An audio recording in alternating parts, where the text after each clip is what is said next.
Well, howdy guys. Now you may or may not know that there's quite a lot of protests for tourists in Spain. They don't want any more tourists. But it's not just Spain, it's other countries as well. Of course, a lot of places in Spain, there's absolutely really nothing there except tourism. And it was built up specifically for tourism, because all they really have is the sun, and it's warm. And of course, before they welcomed the tourists, because they didn't have any money. Now they got loads of money, I guess, they can bugger off. But I do agree that over-tourism can destroy a place.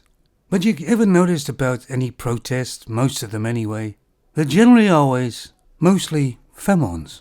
At least they're the ones at the front making all the noise. Well, of course, they get plenty of attention then, don't they? Because most of the time they don't care what the protest is about, as long as they get attention. And taking their tops off, well, that's a trick they're well known for. Well, a lot of you people out there say, oh, you're overreacting, aren't you? Am I? Well, let's take a look at this picture here, shall we? This is a bunch of people who are sitting on the beach in Spain protesting the tourists. I don't know why that's protesting them, but still. Now, there's about 29 people in this picture. 21 of them are femons. 8 are males.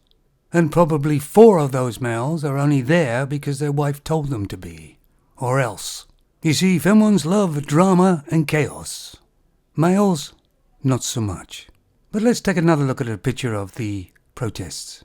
Ah, there you go. A femon in the forefront.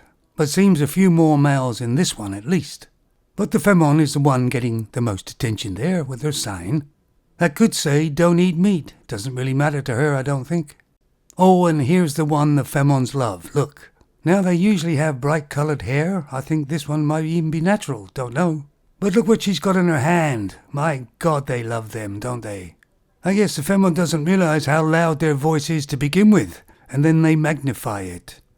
So if you see a protest, take a look and see who's at the forefront, making the loudest noise. The area I live in, there's quite a few protests, and mostly all of them, the majority of the people there, are femons. And the guys are there, either they're partners or they're trying to appease the femon in some way. It's just something I've noticed over my lifetime about protests. Like I told you before, there was a couple of protests in this area I'm in. One femon was in all 3 of them, all different protests.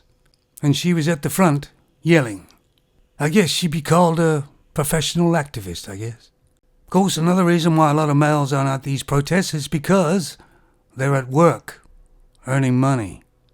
Maybe somebody should ask one of these protesters that if the tourists completely stopped coming to the place, how would the place survive when it has nothing else?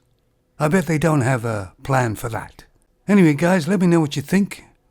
You take it easy now.